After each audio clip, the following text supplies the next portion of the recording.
Al-Fatihah. A'udzubillahi minasyaitonir rajim. Bismillahirrahmanirrahim.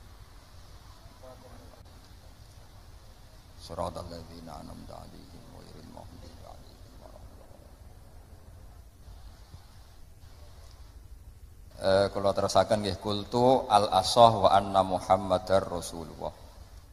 Terus di antara syaratnya tasyahud kita melafadzkan asyhadu alla ilaha illallah wa asyhadu anna Muhammadar Rasulullah. Wa sabata lan tetep fi sahihi Muslimin ing dalam sahih Muslim. Itu mulai kultu al-ashah anna Muhammadar Rasulullah. Wa aqallu sholati utai sithik-sithike maca sholawat ala Nabi sallallahu alaihi wasallam wa alihi lan keluargane Nabi iku Allahumma sholli ala Muhammad wa alihi. Terus untuk syarat sah itu cukup melafadzkan Allahumma sholli ala Muhammad wa ala alihi. Itu syarat pokok sah. Supaya nanti yang latihan sholat itu ora berat-berat. Nah, mbok latih nganti kama sholeta itu sumpek ape ngapalno wis sumpek. Sampeyan aja bayangno sing ngiyai wis suwi, bayangno sing lagi masuk napa? Islam utawa sing lagi gelem sholat. Nah, sing bangsa lagi gelem sholat itu golekno paket paling hemat, napa? Jadi pokoknya cukup Allahumma sholli ala Muhammad.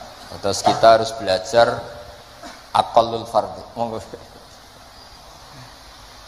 Ya, jadi meskipun idealnya adalah wa sholli ala sayyidina Muhammad wa ala ali sayyidina Muhammad kama shallaita ala sayyidina Ibrahim, itu ideal, napa? Ideal. Tapi untuk memenuhi syarat sah hanya cukup Allahumma sholli ala Muhammad. Terus sing lagi gelem salat iku rasa kei paket sing jelimet. Cukup Allahumma sholli ala Muhammad wa ala alihi. La wa ziyadatu te nambahi ila hamidum majid maring lafat innaka hamidum majid iku sunnatun iku sunnat fil akhiri ing dalam tasyahud akhir. Itu jelas ya.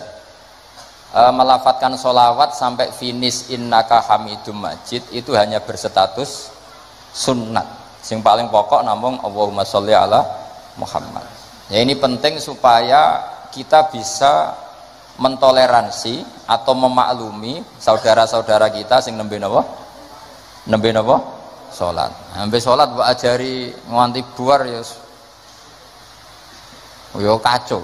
Agama ini pokoknya yasiru wala tu'asiru, basyiru wala tunaffiru. Mun kula terusno. Wa kadza wa kas sunnat addu'a tidu atau wa kadza wa ka hukmit tasyahud nganti hamidum majid addu'a tidu ba'dahu sakwise ikilah Hamidum Majid. Terus doa setelah itu juga berstatus sunat. Umumnya jenengan donga napa nak bar Hamidum Majid? Allahumma inni a'udzubika min adzabil qabri wa min adzabin nar wa min fitnatil mahya wal mamati wa min fitnatil masiihid dajjal. Itu juga berstatus napa? Sunat. Jadi pentingnya ulama itu akan milah-milah mana yang dilakukan standar ideal, mana yang harus dilakukan standar apa? Fardu atau minimal. Jagani orang yang baru masuk Islam atau baru mau sholat. Ora sholat puluhan tahun terus kon ngapal Allahumma inni a'udzubika pusing. Apalagi kalau sering dengar Dajjal dikira nama baik terus anaknya dijenakno Dajjal. Itu banyak loh. Saya tuh punya teman namanya Dolin. Tak tanya kenapa namanya Dolin, kan ada di Quran.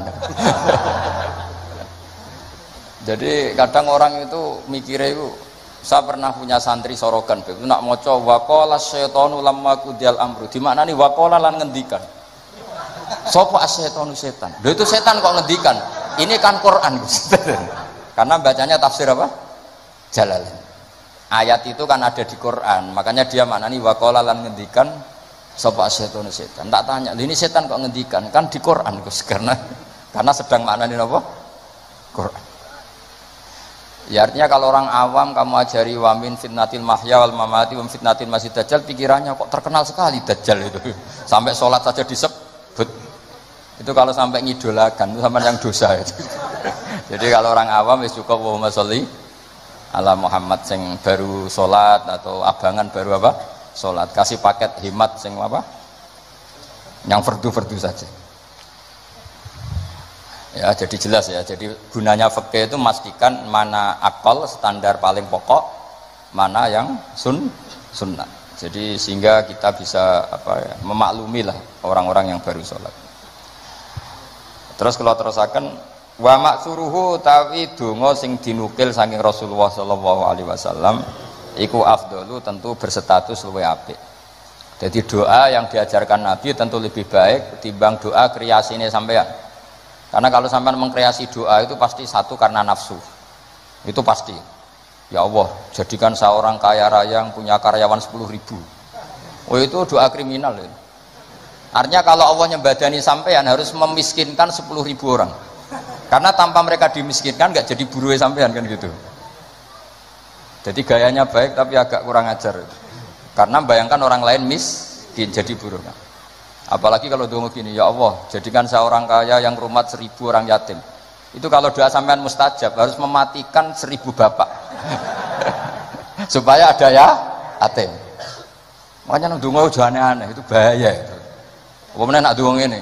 Dongakno kula sugih Gusti ben saged nyafaati Gus Mbak Habibidin. Kersane saged nulung. Berarti ki mbayangno aku kere. Kere terus disantuni kan kurang ajar betul. Ora usah donga kreasi itu bahaya karena coba kalau sampean donga ya Allah paringi kula sugih ben saged nyantuni Gus Mbak. Berarti kalau doa itu mandi, saya dimiskinkan dulu, butuh santunan. Ngawur sekali doa itu. Makanya yang pernah doa gitu dicabut ya mulai hari ini itu kelihatannya mahabbah tapi itu kriminal itu apa? Enggak boleh. Maka dalam kitab Hikam itu diterangkan gini, saya masih ingat betul di Hikam. Doa itu enggak boleh pakai kreasinya sendiri meskipun itu wali. Masyhur kan ada wali dia itu hamal. Hamal itu tukang mikul barang di pasar itu. Jadi dia dapat opah itu karena manol. Apa Bu kalau di sini? Hamal itu, tukang manol. Kuli angkut itu. Basa Jawa nih kok. Manol. Kok tahu? Konco. Itu dia tukang manol di pasar gitu. Dapatnya uang kalau ngangkat barang dari toko ke mobil mungkin ya kalau sekarang contohnya mobil. Karena dia itu wali, setelah dapat uang kalau sekarang mungkin hanya 5.000, makanya cukup untuk beli uduk, bisa makan sudah. Enggak usah nunggu 10.000 itu sudah kedonyan kalau wali. Wali punya uang 10.000 itu sudah kedonyan. Wali itu ya. 5.000 pulang bisa makan ya sudah. Makanya sekali, kalau wali 3 kali susah jadi wali. Hanya sekali. Kecuali jalur khusus. Habib itu jalur khusus, nggak bisa dikiaskan. Itu terus berdoa gini, ya Allah saya ini kekasih jenengan, saya makan hanya butuh sekali untuk kuat sujud. Bu ya saya kasih rezeki yang nggak usah kerja. Masuk wali jadi manol. Singkat cerita ada satu peristiwa dia dituduh maling. Tuduh maling terus dipenjara. Penjara tiap pagi dapat rezeki, sore dapat rezeki. Terus tanya, ya Allah kenapa harus di LP? Kan kamu minta rezeki tambah kerja. Rezeki tambah kerja ya penjara itu. Terus semenjak itu dia kapok donga yang kreatif. Karena tadi kan dia minta rezeki yang tanpa kerja. Apa itu coba? Penjara. Itu akhirnya. Makanya tidak usah berdoa yang aneh-aneh. Ya, tidak usah berdoa yang apa? Termasuk berdoa gitu. Ya Allah saya ingin kaya supaya bisa nyantuni Gus Bak. Itu kriminal. Karena kalau Allah nyebadati doa kamu memiskinkan saya, layak disantuni, terus kamu santun. Enggak boleh doa seperti itu, enggak boleh.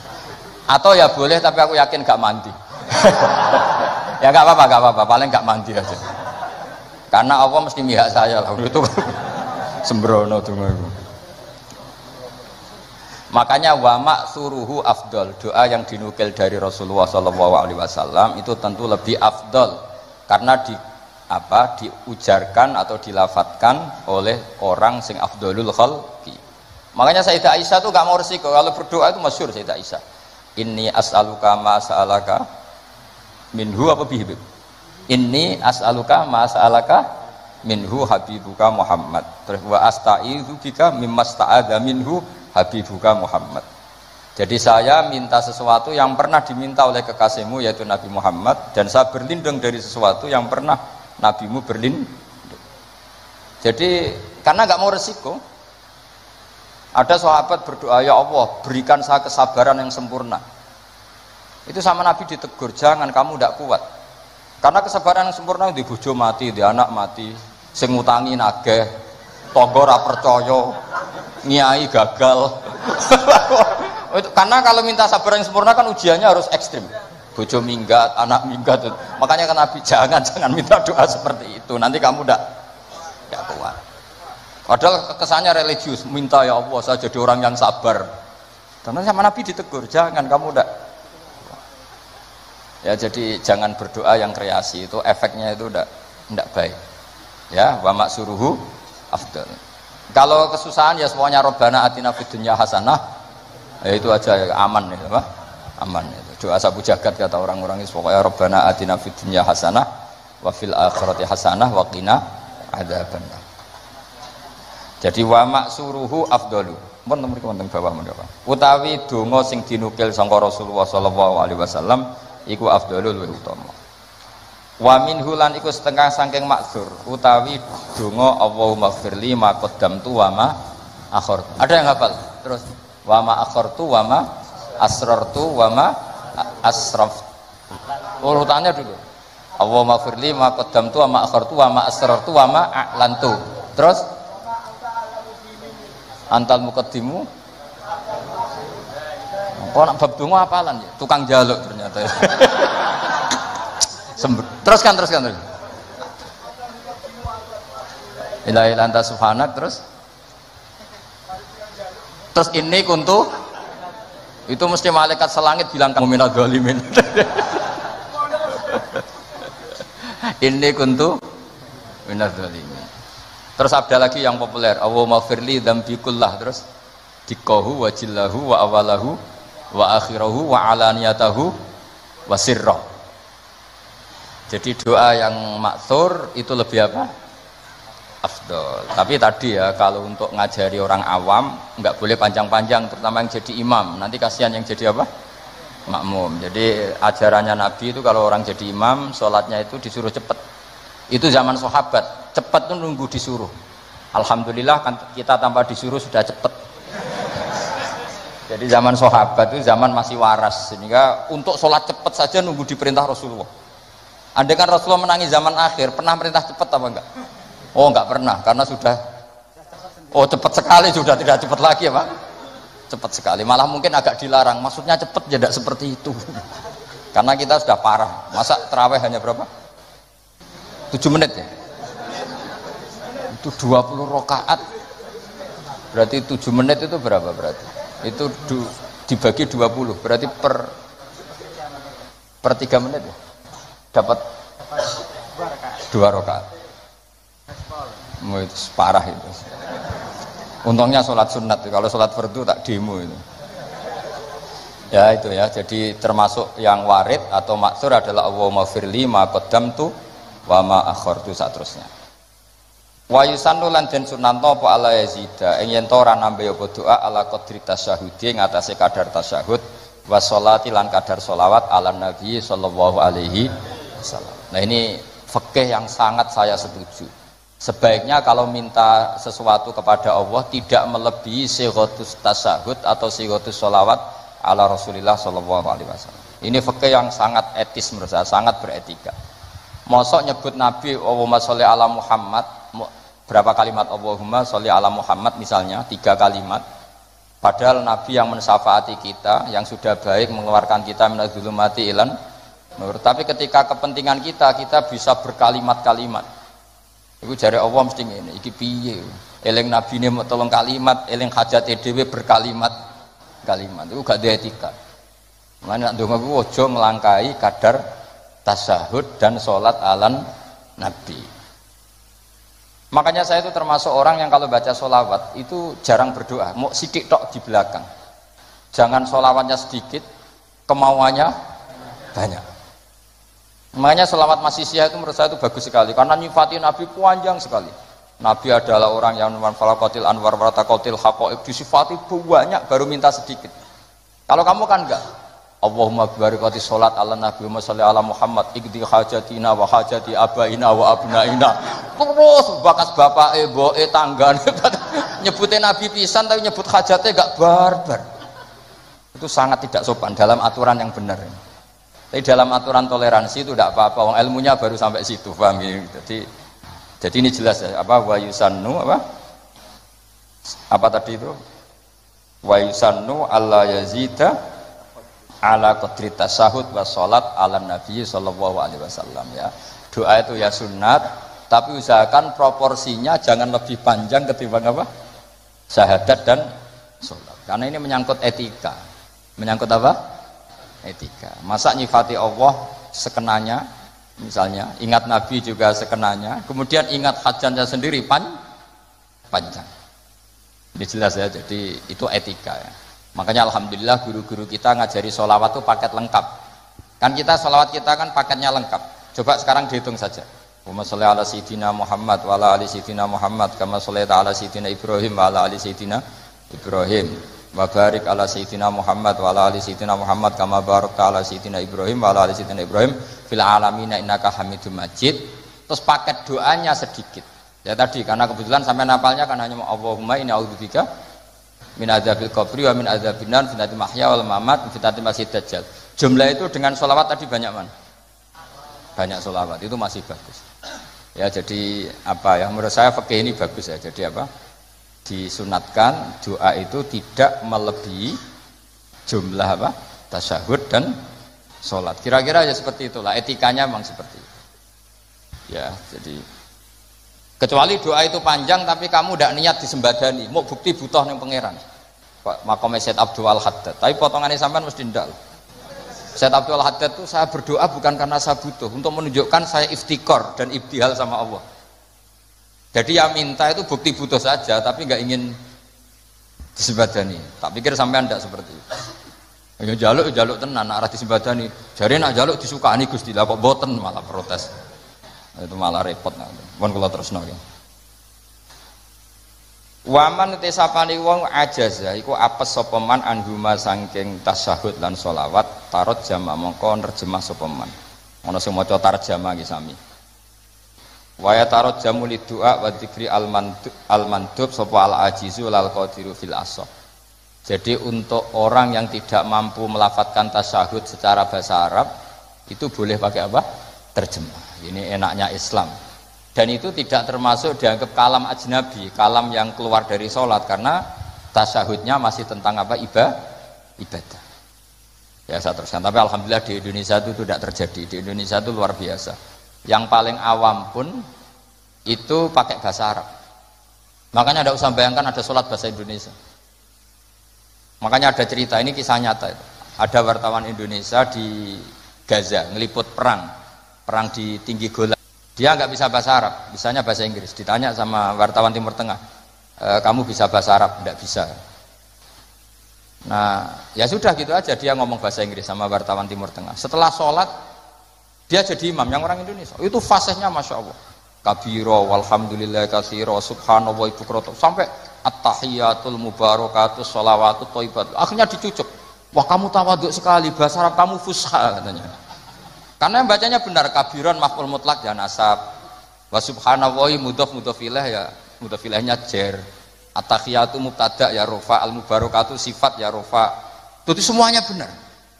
Robbana munada mudhof ya hanya dibuang ya bacanya robbana. Laka khobar muqaddam alhamdulillah mubtada muakhir ya benar. Dicucuk.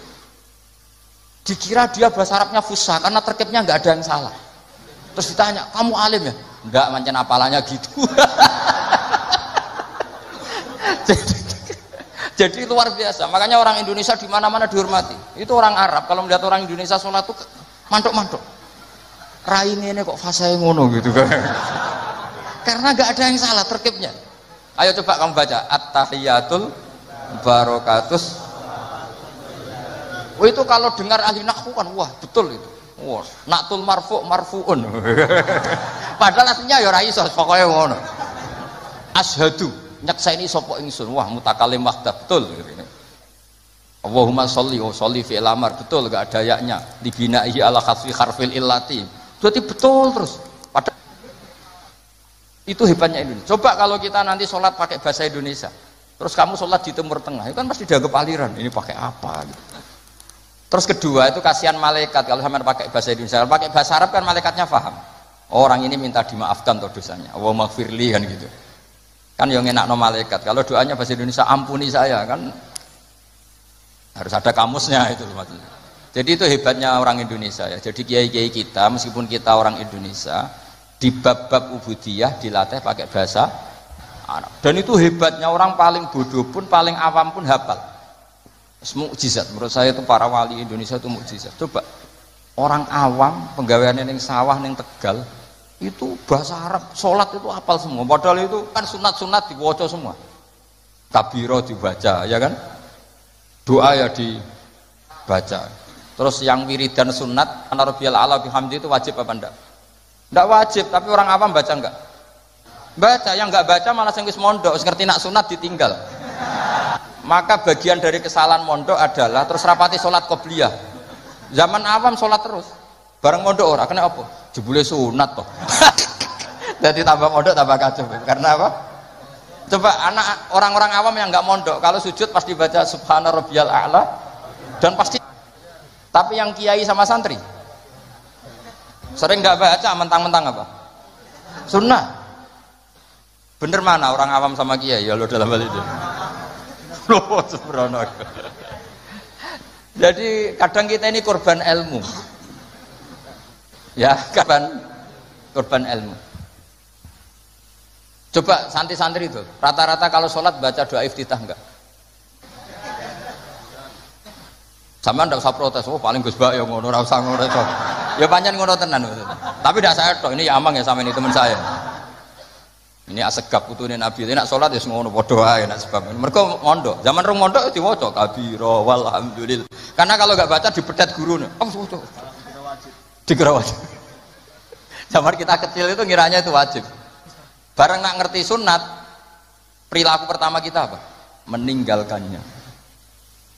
Makanya alhamdulillah banyak orang yang tidak alim itu barokah karena supaya sunat-sunat itu dilakukan. Karena sekali alim ditinggal. Oh itu banyak loh orang kaji itu tawafku menengah takoki. Sing wong awam maca takoki. Lah kok menengah? Sing rukun iku mutere, donga iku sunat kabeh. Repot wis. Makanya ada riwayat innalil ilmi tuhyanan katuhyanil mal. Ilmu itu punya arogannya sendiri sebagaimana arogannya orang punya harta. Karena kadang ya apa ya semoga kita tidak termasuk yang itu. Tapi memang ada sih dari ilmu ya karena tadi kalau kadang terlalu lama tahu kalau itu sunat ya akhirnya terus ya meninggalkan tadi. Ya, tapi ya lah memang ya nyatanya sunat terus kalau teruskan ya. Watani asyara utai kang kaping 12 iku assalamu. Jadi rukun yang ke-12 adalah salam. Wa aqalluhu ta sithik-sithik salam ku assalamu alaikum. Pakai al ya. Wal asahu ta sing asa iku jawazu salamun alaikum. Boleh misalnya redaksinya bukan assalamu alaikum tapi pakai apa? Salamun alaikum tanpa al. Al asah mansus la yudzihu ranyukupi apa salamun alaikum hu ing iki wong. Wallahu a'lam. Wa annahu lan satemene kelakuan iku la tajibu ra wajib niyatul keluar saka salat maksud. Wa akmaluhu te sempurna-sempurnane salam assalamu alaikum warahmatullah. Ya kita kan jadi sebetulnya yang waalaikum. Tapi karena kita taunya assalamu alaikum warahmatullah ya kita semua bilangnya assalamu alaikum warahmatullah. Marrata ini kelan rong ambalan yaminan kelawan arah nganan wasimalan kelan arah ngiwa. Multafitan hale wong sing melengak fil ula ing dalam taslimah sing ula hatta yura sehingga iso den tingali apa khadduhu pipine wong al aimanu kang kanan wa fisaniyati al aisaru iso ditingali pipi sing kiwa. Jadi melengake tenanan sekiranya orang di belakang kamu bisa melihat pipi kamu. Tapi itu sunat tok loh ya. Gara-gara sunat banyak yang tidak melakukan. Sebenarnya salam itu sampai gini. Sehingga orang di belakang kamu bisa melihat pipi. Ya kalau dari kanan ya pipi kanan, nanti kalau ke kiri ya pipi kiri. Terus nawiyan hale wong sing niat assalamu ing uluk salam alaman ing atase wong an yaminih wa yasari minal malaikati wa insin wa jinnin. Ketika bilang assalamualaikum salam untuk kalian semua. Nah, itu niatkan untuk malaikat yang di kanan kamu atau manusia di kanan kamu. Karena redaksinya harus ada objeknya assalamu alaikum, salam untuk kalian semua. Kalau gak niat untuk malaikat kan nanti repot. Nak pinggiran tembok atau pagar. Terus pagar itu piye karepe barang mati kok disalamin. Itu kamu niatin kan kita pasti diikuti malaikat. Yang masyhur ya Raqib Atid. Terus disalami terus. Ben rodo nak kita salah iku rapati ditulis tenanan mergo napa? Lha ya betul di hadis-hadis gitu. Malaikat bagian kesalahan itu kalau kamu salah itu sebenarnya tidak berani nulis. Karena sungkan malaikat yang di kanan. Jadi malaikat itu ya punya sungkan. Kamu kira terus lonang itu enggak? Ada etikanya. Jadi malaikat yang nulis kebaikan sama yang nulis keburukan itu senior yang nulis kebaikan. Sehingga kalau kebaikan 1 ditulis berapa? 10. Kalau keburukan 1 kalau nggak jadi dilakukan malah ditulis baik. Ya kan? Asal nggak jadi loh ya. Nah kalau jadi ditulis tapi agak buram. Karena sekali istighfar disuruh ngapus. Jadi sebenarnya jadi umat Islam itu penak, pokoknya gampang. Tapi jangan terus model dagang. 1 hari saya sudah kebaikan 1, boleh maksiat 10, masih impas ya, tidak boleh gitu. Agama tidak boleh di logika gitu. Lama-lama kamu sholat di masjid haram kan sama dengan 1000 sholat, terus pulang nggak usah sholat 1000 kali ya kan masih ada. Wah ya kacau kalau agama seperti itu ya kacau. Nggak boleh agama dimainkan gitu, nggak boleh. Saya teruskan ya. Wayan bilan niat sopal imamu imam niat assalamu ing salam alal muktadina ing atase makmum sing anut salate imam. Lawahum utawi para muktadun sing para makmum niat ar-radda yanbuna ar-radda ing balesi alaihi ing atase salamil imam. Terus apa? Salat terakhir ditutup dengan assalamu alaikum warahmatullah. Idealnya juga diniati keluar dari sholat. Nah kenapa penting diniatkan keluar dari sholat? Karena setelah salam pertama itu memang benar-benar kamu sudah ada sholat. Karena yang jadi rukun adalah salam pertama, salam kedua itu sunat.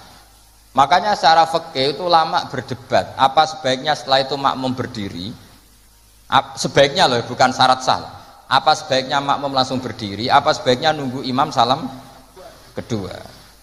Ada ulama yang mengatakan yonta ini tapi sediluk wae. Kuatirnya nak imame lali terus gak usah salam kedua. Terus resiko kedua adalah rabtus sholat biman laisa fi sholatin. Setelah imam salam pertama, artinya statusnya imam masih sholat apa enggak? Enggak kan?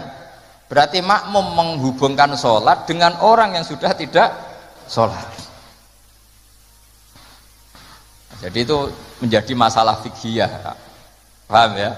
Sehingga ya sudahlah kita standar saja, ya jangan terlalu nunggu, ya tapi ya jangan terlalu cepat, ya yang umum saja lah, yang umumnya orang saja. Cuma sampean tak ajari fikih kan, sampean minta saya di sini kan ngajar fikih, sampean jangan protes. Nanti orang kudus jadi begini, kok tidak usah gitu, ilmu ya ilmu saja, tidak usah diprotes. Setelah imam salam pertama, statusnya dia masih sholat apa enggak? Enggak kan? Sudah keluar dari sholat. Artinya kalau makmum terlalu lama, dia mengikatkan sholatnya dia sama orang yang statusnya sudah tidak sholat. Paham ya?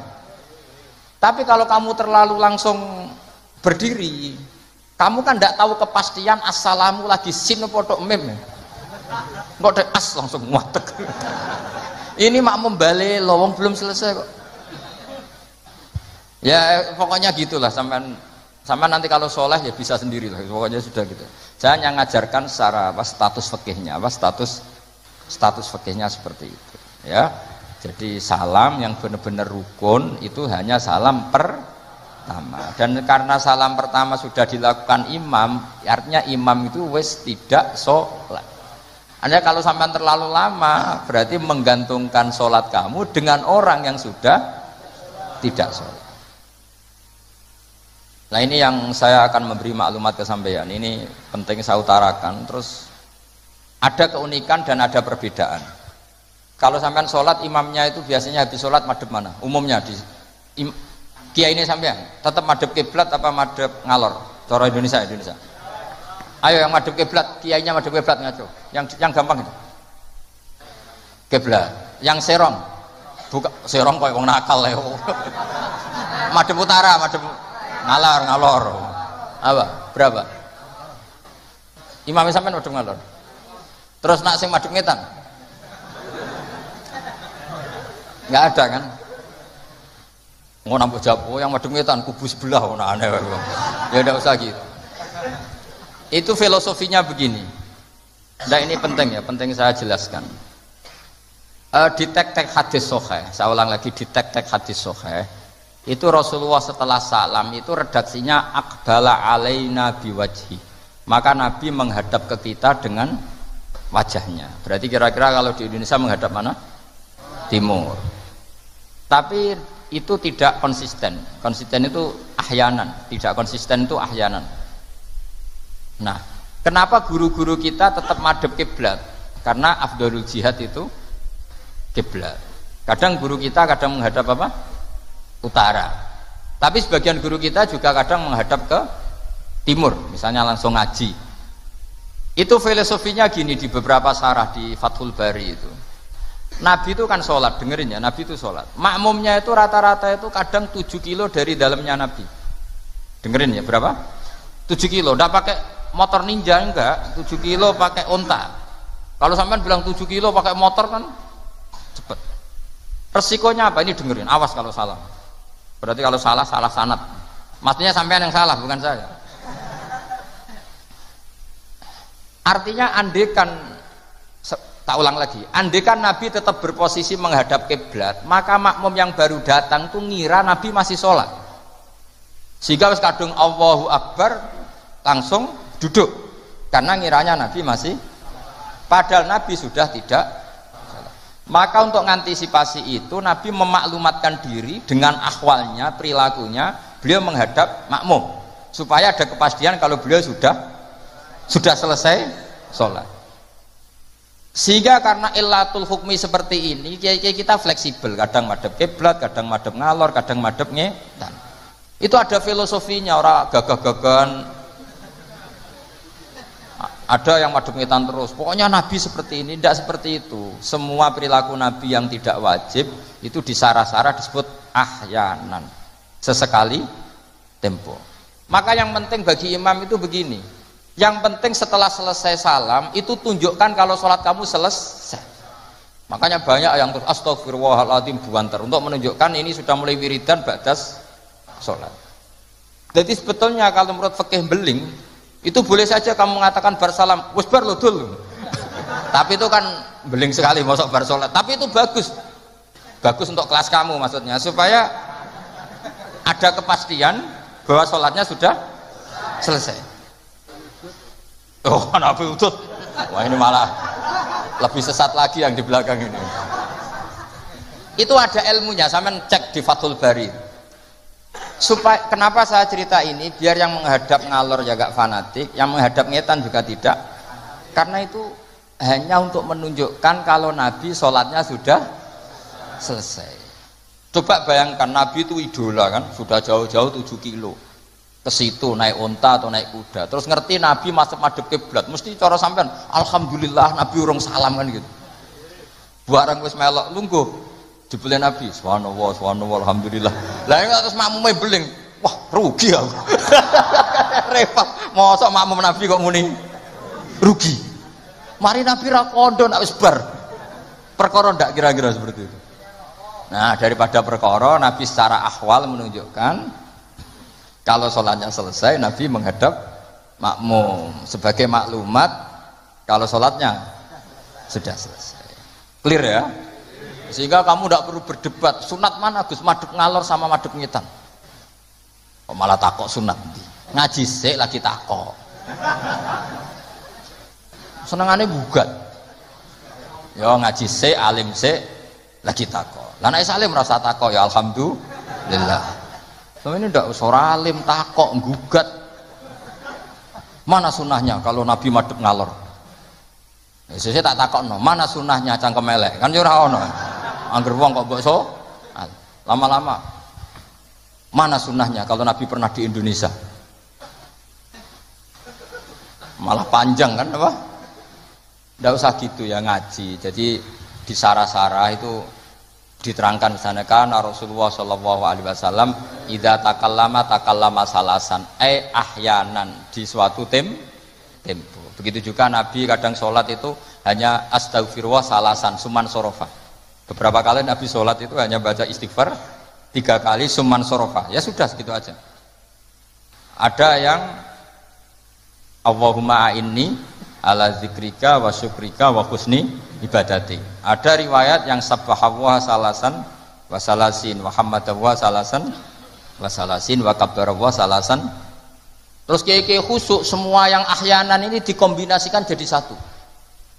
Jadi kita yang ahlul ilmi ini eskal. Wong Nabi itu paketnya satu-satu, tapi oleh kiai khusyuk itu semuanya dirangkum jadi paket lengkap. Ini ya ada, tasbihnya ya ada, doanya ya. Maka makmum-makmum yang kesibukan ini bingung. Ini gimana ini kok paket lengkap? Kan lama akhirnya. Lewong sholat yang rukun saja lama nggak boleh, apalagi wiridan. Maksudnya bukan terus nggak boleh ya enggak, maksudnya yuk mikir makmum. Makanya diantara ciri khas Indonesia itu walinya sebagian diyakini dari Samarkand, dari Tashkent, Uzbek, sebagian tentu. Itu saya ketika mondok di Mbah Mun, itu Mbah Mun yang mimpin sholat. Itu kalau wiridan ya separuh sudah bubar. Saya pernah di Lirboyo melihat ya separuh sudah bubar. Ternyata yang kelakuan kayak gitu ada di Uzbek. Meskipun imamnya mursyid separuh bubar. Itu tradisi yang bagus, itu harus ditiru. Artinya harus ditiru gini, untuk menjaga konstitusi wong nunggu guru ono separuh. Untuk menjaga konstitusi kalau nggak wajib ada yang bubar. Kalau semuanya nunggu berarti ini mewajibkan sesuatu yang tidak wajib. Itu bahaya kalau dalam konstitusi ilmu. Sayyid Abdullah bin Husain bin Thohir yang ngarang Sulam Taufik itu diantara masalah besar dalam ilmu apa? Ijabu malam yajib, mewajibkan sesuatu yang tidak wajib. Sehingga para ulama itu yang ikuti Sulam Taufik yang dikarang Sayyid Abdullah bin Husain bin Thohir, benar ya? Abdullah bin Husain bin Thohir. Itu kalau muridnya wiridan terus dia mau, cung ora wajib kok wiridan terus, kok dikira wajib. Tapi nak tahu ora tau wiridan ya dia mau, sunat ora tau mbok lakoni. Nah itu akhirnya di Indonesia itu bagus, pondok-pondok besar di Indonesia kalau kiainya, padahal yang imami kiainya, apalagi ketua keamanan malah ditinggal. Oh penggane nangkep wong kan gitu. Saya dulu pernah sholat, Mbah Mun nggak ngimami, yang ngimami ketua keamanan itu belum takbir separuh sudah bubar. Karena kecewa kan kita ingin makmum Mbah Mun, ngapain ini yang maju? Wah repot. Ya jadi tradisi itu jangan fahami yang macam-macam ya. Bubar separuh, anggap saja menjaga konstitusi ilmu bahwa tidak boleh yang nggak wajib berstatus wajib. Tapi yang tetap wiridan ya monggo, mungkin tidak punya kesibukan. Sehingga Quran itu fleksibel. Orang baik itu siapa? Orang baik adalah yadhkuruna wa qiyamau wa qu'udaw wa ala junubihim. Jadi wiridan tidak harus lungguh, sambil berdiri ya boleh, sambil jalan ya boleh. Fa idza qudiyatis sholatu fantashiru fil ardi wabtahu min fadlillah wazkuru waha katsiran. Itu ayat wazkuru waha katsiran itu setelah fantasiru ya sudah, kalau mau bubar ya bubar nggak apa-apa. Tapi harus selalu ingat Allah. Jadi dulu itu ulama dulu itu rileks. Makanya di kenangan hadis-hadis sahih famin naman kada, sebagian kita begini, sebagian kita gini. Padahal itu masih disaksikan Rasulullah Shallallahu Alaihi Wasallam karena nggak boleh ijabu malam yajib. Dari Sayyid Abdullah bin Husain bin Thohir pengarang Sulam Taufik, di antara kesalahan dalam ilmu adalah apa? Mewajibkan sesuatu yang tidak wajib. Sehingga Rasulullah saking menjaga konstitusi itu, Rasulullah itu figur yang luar biasa. Sampean sowan bupati atau sowan kiai, bar rokok, bar tangi turu, kira-kira sopan apa enggak? Enggak sopan kan? Harus sikatan dulu. Sebab itu normalnya sikatan itu wajib kalau mau sholat. Sowan kiai wes sikatan gitu. Tapi Nabi kalau mewajibkan sikatan maka melanggar konstitusi ilmu karena mewajibkan sesuatu yang tidak. Padahal Nabi berhak karena beliau Nabi musyarrek. Tapi Nabi ngendikannya kelihatan ngeper. Tapi ngeper ini menunjukkan Nabi betapa mutabakhir fil ilm. Laula an asyukka ala ummati la amartuhum bisiwak inda kulli shalat. Umpama gak masakoh ning umatku siwak tak wajibno. Karena secara etika harusnya wajib. Tapi secara konstitusi nyatanya tidak wajib. Nah karena baina ini, kira mana nih baina? Ya antarane iku, Nabi ngendikane laula an asyukka. Nabi itu suka qiyamul lail itu suka sekali, bukan enggak sekedar suka. Sehingga beliau qiyamul lail di masjid. Tapi ketika sahabat ikut qiyamul lail lagi, Nabi enggak keluar lagi. Karena takut dianggap wajib. Itu Nabi. Makanya saya itu sebenarnya kepengen poso Senin Kemis, tapi anggar kiai kok poso Senin Kemis kok dikira wajib, karena aku ora tau poso. Maksudnya aja ditiru, ini buat cerita.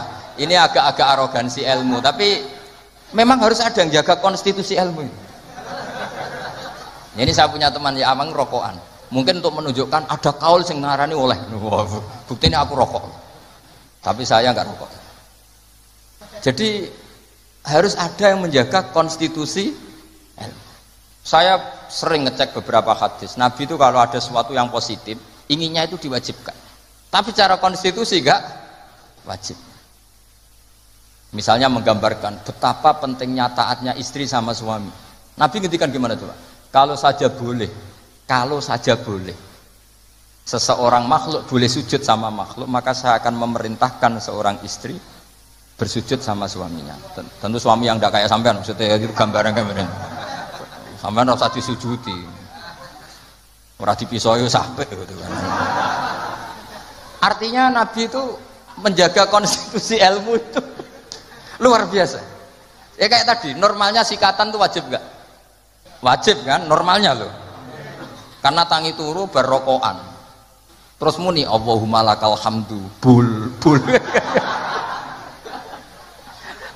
Tapi kalau diwajibkan secara konstitusi tidak wajib. Tapi secara etika wajib. Makanya ngendikannya ngeper laula an asyukko ala umat. Sekarang tak beri contoh lagi. Ndak ini ngaji. Saya tadi sudah pamit sama Habib Bidin, saya kalau Rejab itu memang enggak ngaji sudah. Jadi saya pray bukan ada masih di Damaran, nanti saya tinggal satu pertemuan.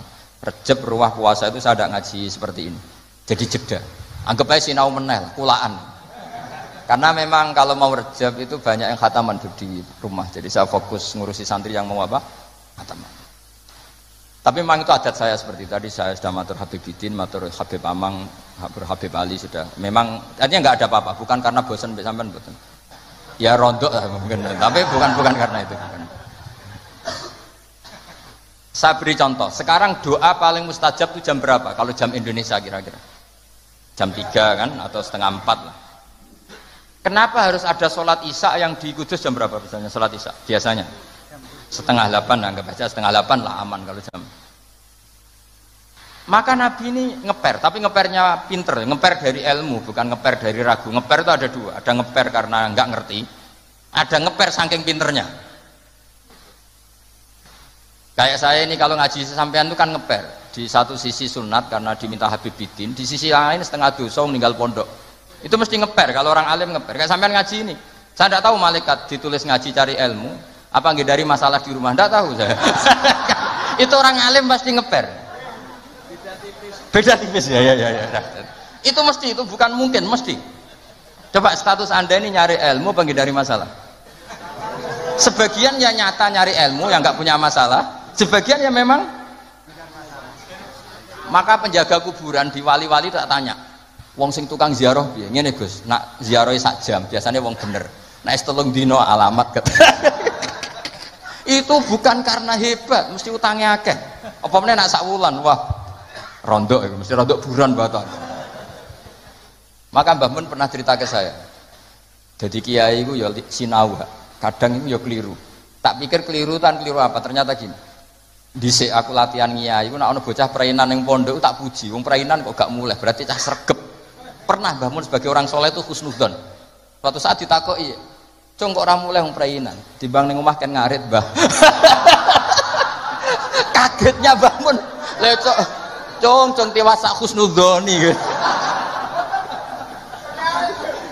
Ya kan daripada ning omah prainan ngarit kan ada ning pondok. Coba kalau sampean ini di rumah, wah ambek bojomu, kono anak murusi. Lawang tutup, wedhus mlebokno. Daripada gitu ngaji gitu. Tapi ya ada yang, tapi tidak semua. Saya yakin tidak semua, cuma banyak.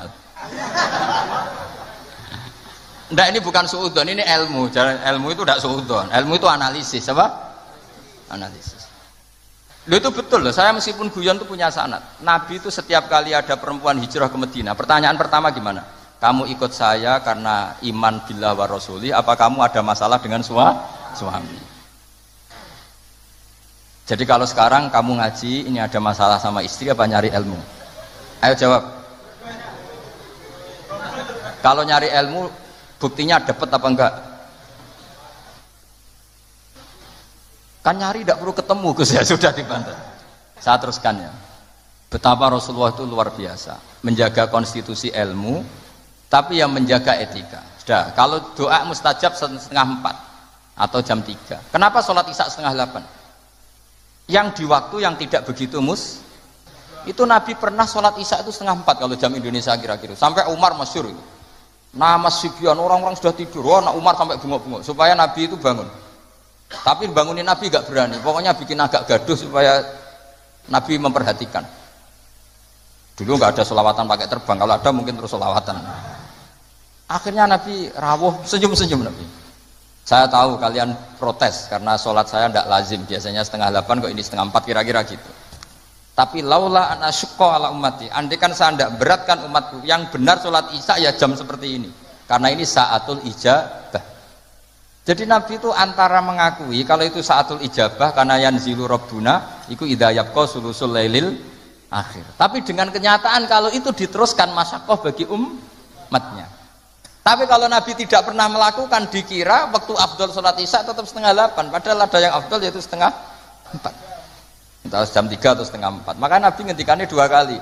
Kalau saja tidak memberatkan umatku, maka mereka akan saya ajak sholat isya ya jam seperti ini. Karena jatuh pada saatil ijabah. Tapi kan berat. Berat gak kalau sampai jak isya 3:30? Berat apa berat sekali? Berat sekali. Jadi ilmu itu harus dijaga konstitusinya. Ya, ilmu itu konstitusinya harus apa? Dijaga. Kayak tadi wa aqalluhu Allahumma sholli ala Muhammad. Meskipun kita tidak akan meraktekkan sholawat dengan hanya Allahumma sholli ala Muhammad, tapi harus kita jaga. Ben nak ngelatih sholat wong awam sing lagi gelem sholat tidak langsung memberat. Coba wong awam lagi sholat kok latih nganti innaka hamidum majid Allahumma inni a'udzubika min adzab, ora sida sholat karena kesuwen. Jadi makanya ada paket minimalis. Bayangkan orang yang baru sholat ada paket ideal. Bon ya, terus saya mohon sekali konstitusi ini dijaga. Terus sebagai kenangan ini tak bacakan yang saya kemarin baca ya. Ini di kitab Hasyatut Turmusi juz 3 halamannya 83. Ya, di kitab apa? Hasyatut Turmusi dikarang Syekh Mahfud Termas. Beliau adalah murid daripada Sohibul I'anas Sayyid Abi Bakar apa? Syato. Jadi kalau sanad saya ya saya Mbah Mun, misalnya Mbah Zubair. Mbah Zubair di antara gurunya itu Kiai Fakih Mas Kumambang, beliau pernah ngaji Kiai Mahfud Termas. Kiai Mahfud ngaji sama Sayyid Abi Bakar Syato, terus ngaji Sayyid Zaini Dahlan, terus sampai Syekh Utsman Ad-Dimyati sampai Rasulullah sallallahu alaihi wasallam. Jadi redaksi tahiyat yang kita baca keseharian itu sanadnya seperti ini ya, ini dengerin ya. Redaksi tahiyat yang kita baca keseharian itu sanadnya seperti ini. Saya baca ya. Bismillahirrahmanirrahim. Qauluhu asyhadu alla ilaha illallah wa asyhadu anna Muhammadar Rasulullah. Mun kepanggih. Warodatu Mekah utawa keriwayat napa anan Nabiya sallallahu alaihi wasallam Lailatul Isra ing dalam bengine Isra. Lama jawaza semangsane wis ngliwati sapa Nabi Sidratul Muntaha ing Sidratul Muntaha. Ghasyiyathu mongkong liputi ing Nabi apa sahabatun apa mendung. Min nurin saking nur. Fiha kang iu tetep ing dalam nur minal anwari saking pira-pira nur ma uta apa wae sak kang ngersano sapa Allah. Kalau dalam istilah surat Quran apa faghasyaha ma ghasya. Jadi Nabi ketika terbang lewati Sidratul Muntaha semuanya berbentuk nur dan nur itu enggak terkirakan. Faqafa mongko mandek sapa Jibril walam yasiran orang melaku sapa Jibril mau sertane Nabi. Terus Jibril mandek. Beliau tidak ikut Nabi jalan. Padahal mulai dari bawah ikut. Mulai proses terbang ikut semua. Tapi pas di situ Jibril apa? Berhenti. Faqala mongko dawuh lahu maring Jibril sapa Nabi sallallahu alaihi wasallam. Atat rukuni asiru munfaridan. Atat rukono to ninggal jenengan ni ingsun asiru ingkang lumaku ingsun munfaridan khalid dhewean. Cara Jawa wis piye to mulai kok ngisor mbok baturi pas sampe tok malah mbok tinggal padahal mau finish. Faqala mongko matur sapa Jibril dawuh wa ma minna illa lahu maqamum maklum. Wa ma minna lan ora ana saking salah sijine kita illa lahu kecuali ahadin minna maqamun te ana batas maqam maklumun kang wis ditentokno.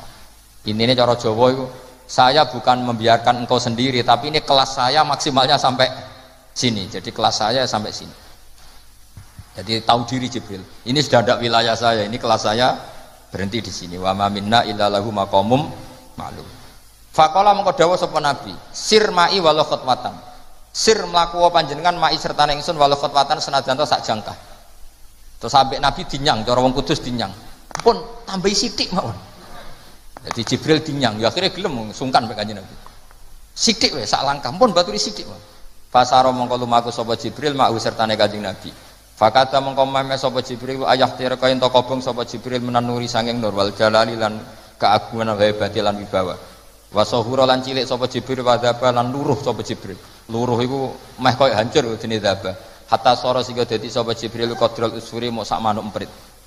Itu Jibril ketika melanggar satu langkah saja beliau luruh saking wibawanya Allah sampai hatta sara qadrul usfur. Jibril cilik nganti sak manuk emprit. Mengkeret ya cara Jawa kok rohan aku mengkeret. Bangsa mengkeret kok roh kenapa?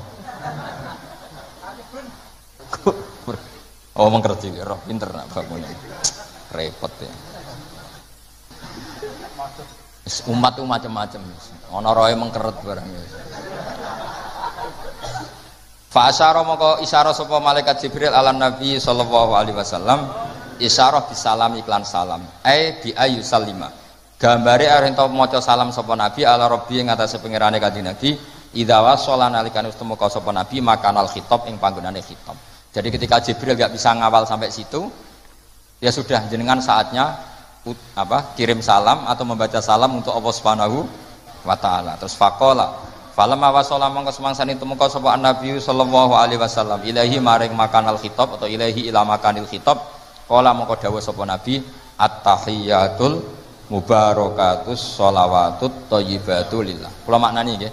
At-tahiyatu te segalane ruba-ruba al-mubarakatu kang berkah kabeh. As-sholawatu kang penuh dengan rahmat tazim atau ibatu kang suci kabeh iku kabeh lillahi kagungane Allah. Segala kebaikan, segala keberkahan, segala kehormatan, segala kesucian namung kagungane Allah Subhanahu wa taala. Faqala mengko jawabi sapa Allah taala Allah menjawabi assalamu alayka ayuhan nabiyyu wa rahmatullahi wa barakatuh. Jadi ini sebetulnya tahiyat itu dua kalimat, yang satu dari Nabi, yang sebagian klausulnya dari Allah. Jadi at-tahiyatu sampai lillah dari Nabi, yang assalamu alayka dari Allah untuk Kanjeng Nabi. Itu aslinya seperti itu. Ya, faqala Allahu assalamu alayka ayuhan nabiyyu wa rahmatullahi wa barakatuh. Assalamu te salam ka alaika ing atase panjenengan ayuhan nabi wa rahmatullahi wabarakatuh. Nah, ketika Allah sudah membalas Nabi seperti itu, Nabi itu ingin jangan hanya saya yang selamat. Ini saking syafaqahnya welase Kanjeng Nabi Muhammad sallallahu alaihi wasallam. Kan Allah hanya ngendikan assalamu alaika, kamu itu dijamin selamat Muhammad. Terus Nabi kepikiran, ndak umatku sing kudus sing ngaji minhajut thalibin iki piye? Wis ngaji ora pati paham iki piye? Wis ngaji ambek menghindari masalah iki piye. Jadi Nabi ingin ampun kula tok Gusti sing tok napa? Salam. Itu saking syafaqahnya Rasulullah sallallahu alaihi wasallam.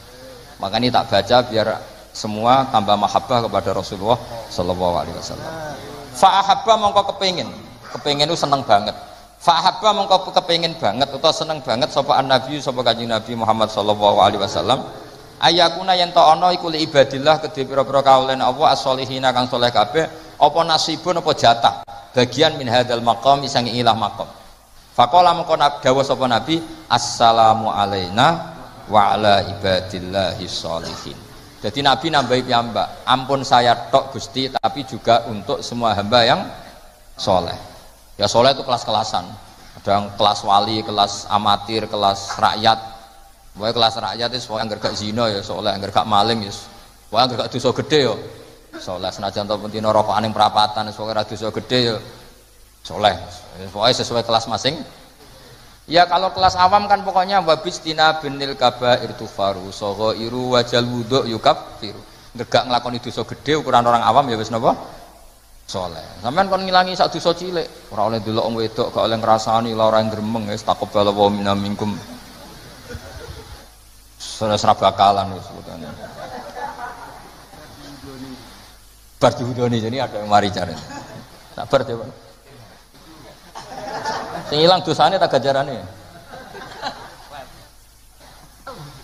Delok wong wedok 15 wudune pisan. Berarti sing kandel ijek piro?